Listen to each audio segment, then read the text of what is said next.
Okay, the recording is up. And then what I want to do is to show you guys, how, remember last time I showed you, the LMMS, software, which is, useful for, rearranging music and all sorts of stuff like that. I went home and I thought about, well, I want to do something maybe with Christmas music or something else. And I could find, the scores, the musical scores, like the piano, scores, but translating that into LMMS is a very tedious task because every note is one bar, in LMMS. So in order to transcribe the entire sheet of music will take me at least, half an hour. It would take me longer to transcribe it than to actually to play the music. Okay. So I thought about that, and then I thought about, well, but there are such things as MIDI files, MIDI files, on the internet that are not copyrighted. Okay, they're basically open or free because music cannot be copyrighted. Okay, the score cannot be copyrighted. The performed music can be copyrighted. Okay, do you guys see the difference? In other words, the happy birthday music, the melody itself cannot be copyrighted. Anyone can hum that tune, can sing that song without any copyright infringement. Yep. Well, I mean, you can copyright scores. It's just with music like that, they're so old that there's no existing copyrights for them. But there's two separate forms. There's like under sound recording and then performance. Right. And under sound recording, you do submit like a lead sheet of the actual score. Okay, but is the melody itself copyrightable? Any amount of music that is recognizable can be copyrightable. Like if it's long enough to be recognized, that's that particular something called, but then it can be copyrighted. Okay.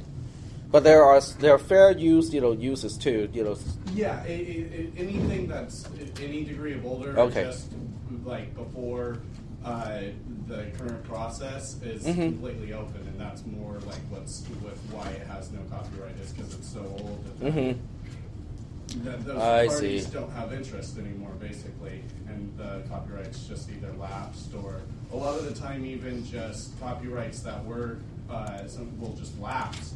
And nobody from the state will claim rights to it, so it just becomes open domain. Interesting. Yeah, that's what I heard, that songs like that are covered under public domain or something. Exactly. So kind of like books, right? Because older books like Pinocchio, for example, it's already public domain because it has been around for so long. So that's why you can download Pinocchio, the book, ebook, for free onto your PC. And you will not have broken any law. So I guess it's the same thing with music. So the music itself can also be copyrighted, not just the performance. What it is it's like there's the performance of it, and then there's like the sound recording of it that can be copyrighted, and along with the sound recording, you typically will submit a lead sheet of what you're submitting with the sound recording. Got it. Thank you for the clarification. Get lectured on it all the time, so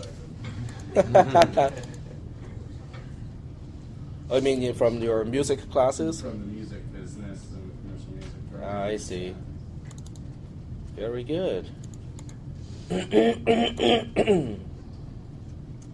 So I should not be using this particular one because this is a fairly recent melody, so it would not be open source. I mean, in the public domain yet. It also just depends because some artists will just leave their material in public domain. Like there's all sorts of it. It's really just, and then there's the level of how much copyrights can be enforced, and like unless you're really like an ASCAP or a BMI member that are going out and trying to collect royalties for it and fighting for it, right? You're probably just lost in the the noise submission process, or even just filed somewhere, Okay. Well, I'm just going to demonstrate, how you can import a MIDI file, which you can download, pretty easily, So this is a more modern sort of Christmas music. It's not your traditional church type of music. And here we have an import. In other words, I imported all the tracks, and you can see the tracks are fairly complicated too. And each one has what we call a sound font associated with it. If you're writing something, you have fonts in in Microsoft Word or Open Office Writer, which controls how the characters would look like on the screen. For a MIDI file, it has a similar concept but for sounds. In other words, the MIDI file can call for specific sounds for a specific track. So what I have here is one of these channels or one of these tracks, I suppose, has calls for a synthesizer strings number 1 as the musical instrument for that particular track. And I can play a little bit here so you can hear what kind of sound.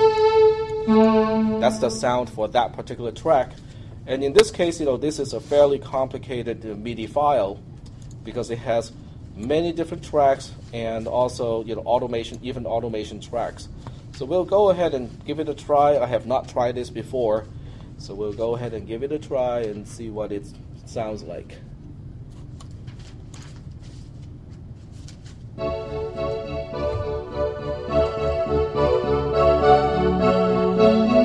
It's actually pretty good.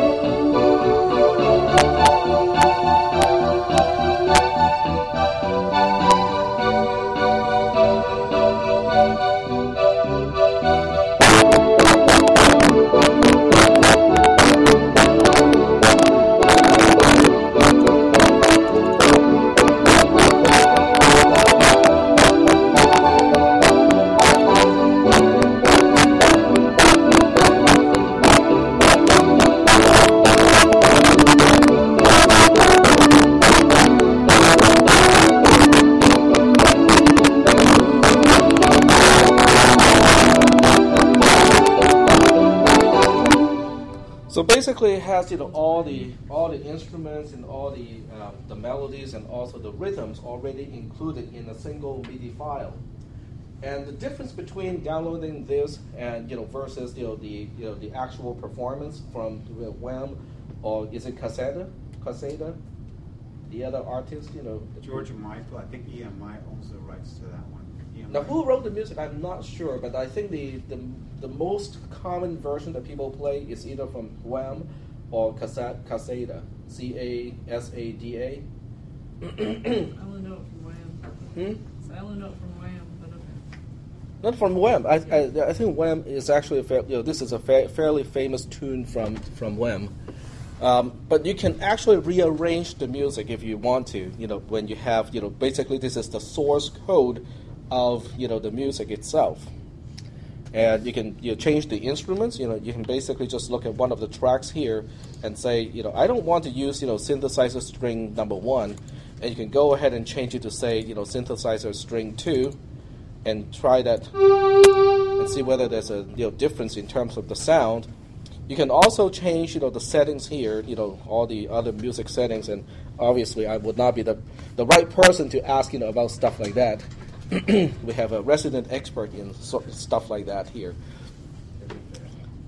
So I'm just this is a quick demonstration of what you can do with music like this. Even the Happy Birthday song, you can easily download a MIDI file for that, and then you can modify it, add some beats to it, change the instruments and whatnot, and just make it your version of the Happy Birthday song. Any questions about this? Nobody seemed interested at all. It's like, okay, whatever. Yeah, that's a Christmas song. I think it was in 1984 it came out. Wham. I think before George Michael went solo and stuff like that. And I think it was from an English recording company. I think it's EMI. EMI, yeah. EMI is a very big British recording studio. Yeah. Yep. Very good. So I was pretty excited when I found something like this. I was able to download more traditional Christmas music, and I haven't got the time to add beats and tune other things to it. But it's it's an option. I mean, it gives you all kinds of options to do things to tunes that you already know, and people who want to kind of experiment and compose your own music. This is the easiest way to do it. You don't have to learn how to play a piano to do it. You do need good ears and some theory in music in order to compose music. But the tool is free. That's the whole point. The tool is free. Yep. Let's say use the nuances of previously recorded music. If you become famous, you got to give like 50 or 70% of those royalties to the original artist. If you were to distribute. But you know what? The other thing you can do, for anyone who wants to learn music is, you can look at the how music is arranged. In other words, you can look at this score here and say, okay, what does this sound like? What kind of chord is this? So you can, let's see, it doesn't.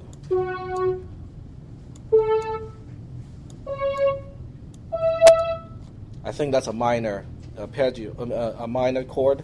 I can't tell which minor it is because it doesn't show the piano. Well, if I do this, it does show the piano. So here, it gives you all kinds of options to look into music that are already composed, and you can just analyze to your heart's content if you want to, because it's all open here. I can get into it. So apparently it's not very not too many people are interested, but it's I just thought it's one more thing that you can do with a computer, and it is free. Okay, you just have to be careful about the licensing part, the copyright part. Particularly if you're not just studying the music and if you're performing it, then it's a different story. Is that usually when people get into trouble is when they perform the music? A lot of the time. I mean, because ASCAP, representatives will sometimes, if they hear that this is going on at a certain club or something, they'll go to that club and actually, stir up a bunch of stuff. It happened a while back for Bruce Springsteen. ASCAP did it on his behalf, and it was just some guys in a bar just doing a kind of, cover of one of his songs, but they totally cracked down on him. And then you got other people, that completely get away with it. So there's a wide spectrum. There's no real way to completely watch what everybody's working on. So it's kind of just like a fine line if you want to play the risk or not kind of thing. A lot of the time, people who use samples a lot, they. You can get samples that are the copyright's open on this, definitely, but so many people like to, just use snippets from just popular songs at the time to kind of give it something from it of just the particular hook or something like that. And that's where a lot of people get into trouble, especially when they start submitting it to competitions and whatnot. Okay. That's interesting, but I think under the fair use clause of the copyright laws, one thing that people can do is satire. That's under the fair use clause, which means okay, I can give you a few examples. One satire example is the movie. Like Weird Al doing satire? Yeah, Weird Al is a very typical example, because Weird Al will take all the famous songs and famous melodies from famous artists and completely change the lyrics. And also with, in these days, there's usually a very well done, video to go with it. And, and he doesn't, I'm sure he gets sued, okay, but it doesn't stop him from, continuing, because I think he can basically just claim all of this under, satire, and it is actually protected. I mean, it's not protected, but it is under the fair use clause of the copyright notice, because no one can mistake Weird Al's, interpretation of the music for the original. Okay, he has his own version of. There are